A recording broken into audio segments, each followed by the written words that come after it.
안녕하세요, 여러분. 행복한 세상 오늘부터 행세호입니다. 이른 아침부터 이 영상을 클릭하신 여러분은 아마도 내 몸의 근본적인 변화를 간절히 원하고 계실 겁니다. 혹시 밤새 충분히 잤는데도 몸이 무겁고 오후만 되면 기력이 떨어져서 커피에 의존하고 계시진 않나요? 피부는 푸석푸석하고 작은 일에도 짜증이 나고 이런 만성적인 불편함이 혹시 나이가 들어서 혹은 잠이 부족해서라고만 생각하셨다면 오늘 그 오해를 완전히 깨드리겠습니다. 저는 지난 1200일이 넘는 시간 동안 이 단순한 아침 습관 하나로 완전히 새로운 삶을 살게 되었습니다. 불과 몇 년 전만 해도 지방간, 고혈압, 높은 혈당에 시달리며 무기력했던 제가 지금은 누구보다 가볍고 활기찬 몸을 유지하고 있죠. 놀라운 건 저뿐만이 아닙니다. 이 루틴을 따라 하신 많은 구독자분들이 3개월 만에 혈압이 안정되었다, 피부가 맑아져서 요즘 무슨 좋은 거 먹냐는 소리를 듣는다며 기쁜 후기를 전해주고 계십니다. 자, 이제 이 기적 같은 아침 루틴의 비밀을 하나하나 깊이 있게 파헤쳐 보겠습니다. 단순히 소금물을 마시는 것을 넘어 왜 마셔야 하는지, 어떤 소금을 어떻게 마셔야 하는지, 그리고 가장 중요하게 그동안 우리가 잘못 알고 있던 건강 상식을 모두 바로잡아 드릴기요. 잠깐 바로 본론으로 들어가기 전에 행복한 세상 오늘부터입니다. 행세호 구독, 좋아요, 알림 설정까지 꼭 부탁드립니다. 여러분의 작은 클릭 하나가 잘못된 건강 지식을 바로잡고 더 많은 분들에게 행복을 전파하는 데 큰 힘이 됩니다. 소금은 몸에 나쁘다, 저염식을 해야 건강하다, 아마 귀에 못이 박히도록 들으셨을 겁니다. 권위 있는 의사 선생님들도 그렇게 말하시죠. 하지만 저는 이 오래된 지식이 바로 여러분의 건강을 가로막는 가장 큰 장벽이라고 감히 말씀드립니다. 소금은 나트륨이라는 필수 미네랄입니다. 필수라는 건 우리 몸이 스스로 만들 수 없어 반드시 외부에서 섭취해야 한다는 의미입니다. 우리 몸이 움직이는 방식을 생각해 보세요. 세포가 에너지를 만들고 뇌에서 행복 호르몬 도파민, 세로토닌이 분비되고 팔다리를 움직여 숨을 쉬는 것, 이 모든 생명 활동에 미네랄이 핵심 재료로 쓰입니다. 특히 나트륨은 우리 몸에서 가장 많이 필요하고 또 가장 쉽게 빠져나가는 미네랄 중 하나입니다. 나트륨이 부족하면 무슨 일이 생길까요? 가장 쉬운 예로 탈수입니다. 맹물만 마시면 물이 세포 안으로 잘 흡수되지 못하고 금방 소변으로 배출되죠? 마치 시멘트 없이 벽돌만 쌓는 것과 같습니다. 나트륨은 물을 끌어당겨 세포에 필요한 수분과 영양분을 공급하는 시멘트 역할을 합니다. 이 시멘트가 없으면 아무리 좋은 것을 먹어도 제대로 흡수되지 못하고 우리 몸은 계속해서 갈증과 만성적인 염증에 시달리게 됩니다. 따라서 소금을 끊어라는 조언은 생명활동의 필수적인 재료를 끊으라는 말과 같습니다.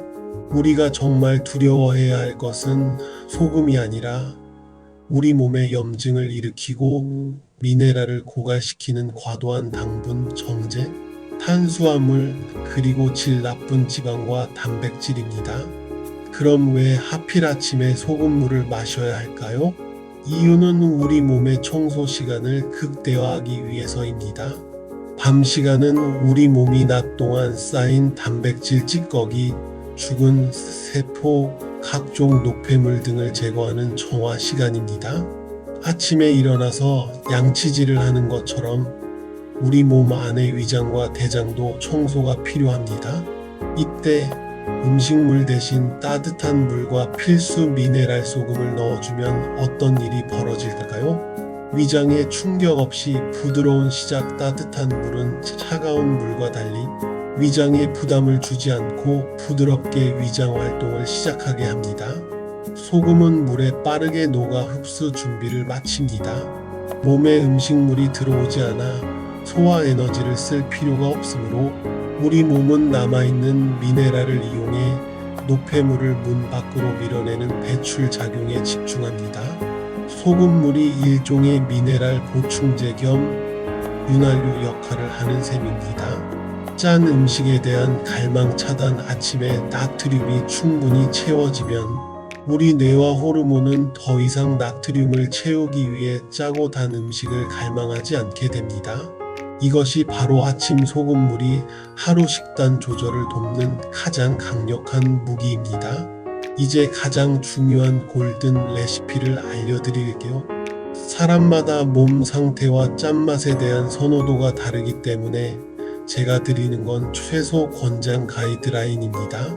따뜻한 물 약 250ml 종이컵 한 잔 정도, 좋은 소금 한 꼬집에서 3꼬집 사이. 단계별 조절법을 알아보겠습니다. 1단계 한 꼬집으로 시작해서 혹시 너무 밍밍하거나 느끼하게 느껴진다면 2단계 3꼬집까지 늘려보세요. 본인이 가장 편안하게 마실 수 있는 짠맛을 찾는 것이 중요합니다. 복용 시간 아침에 일어나 양치 후 공복에 바로 드세요. 소금 선택의 기준은 단 하나, 미네랄입니다. 불순물이 들어가지 않은 히말라야 핑크 솔트나 미네랄이 풍부한 천일염을 드세요. 주의해야 하는 소금은 미네랄이 완전히 제거된 맛소금이나 초록색을 내기 위해 합성, 색소나 향료가 첨가된 일부 죽염은 피하는 것이 좋습니다. 소금 자체는 괜찮지만 추가된 불순물이 문제될 수 있습니다. 이쯤 되면 궁금하실 겁니다. 만약 내가 혈압이 높거나 당뇨가 있다면 소금을 줄이기 전에 당분과 탄수화물을 줄이세요. 혈압이 높은 분들도 소금을 피할 필요가 없습니다. 오히려 나트륨이 충분해야 우리 몸의 호르몬 밸런스가 맞춰져서 혈압 조절에도 도움이 됩니다. 신장은 소금 역과기가 아니다라는 사실을 기억해야 합니다. 신장이 힘들어하는 것은 소금이 아니라 과도한 당과 탄수화물을 처리하는 일입니다. 만약 소금물을 마시고 몸이 붓는다면 이것은 소금물이 문제가 아니라 평소에 드시는 음식에 단 음식, 탄수화물이 너무 많아 신장이 소금 처리 대신 다른 노폐물 처리에 에너지를 쏟고 있다는 신호입니다. 이때는 소금물을 잠시 줄이고 식단에서 설탕과 흰 쌀밥, 밀가루 같은 정제 탄수화물을 먼저 줄여보세요. 컨디션이 올라오면 다시 소금물을 시도하시면 됩니다. 마치 비가 온 뒤 하수구가 막혀 물이 역류하는 것과 같습니다.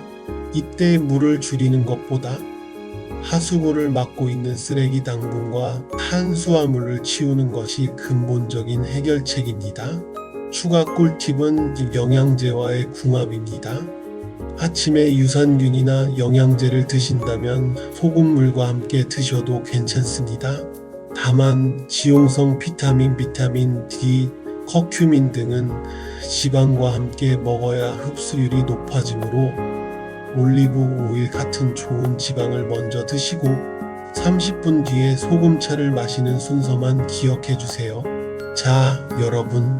오늘 저희가 함께 이야기 나눈 아침 소금물 루틴을 다시 한번 요약해 보겠습니다. 1. 소금은 생명 유지에 필수적인 미네랄입니다. 2. 따뜻한 물 250ml의 좋은 소금 13꼬집으로 시작하세요. 3. 아침 공복 시간을 활용해 몸의 노폐물 배출 능력을 극대화하세요. 4. 질환을 두려워 말고 식단에서 당분과 탄수화물을 먼저 점검하세요. 저는 이 영상을 통해 여러분이 수많은 정보의 홍수 속에서 흔들리지 않고 스스로의 건강을 지키는 단단한 중심축을 세우시기를 바랍니다. 저 또한 잘못된 지식과 싸우면서 수많은 비난을 받지만 여러분들의 덕분에 건강해졌다는 진심 어린 피드백 하나하나가 저를 다시 카메라 앞에 서게 만드는 힘입니다. 불필요한 약물이나 시술 없이 자연적인 방법으로 건강을 되찾는 모든 지혜를 행세호에서 계속해서 나눠드리겠습니다. 저와 함께 매일 아침 더 건강해지실 분들은 다시 한번 구독, 좋아요, 알림 설정을 꼭 눌러주시고요.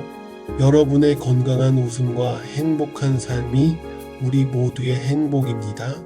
오늘도 몸과 마음이 가벼운 하루 보내세요. 행세호였습니다.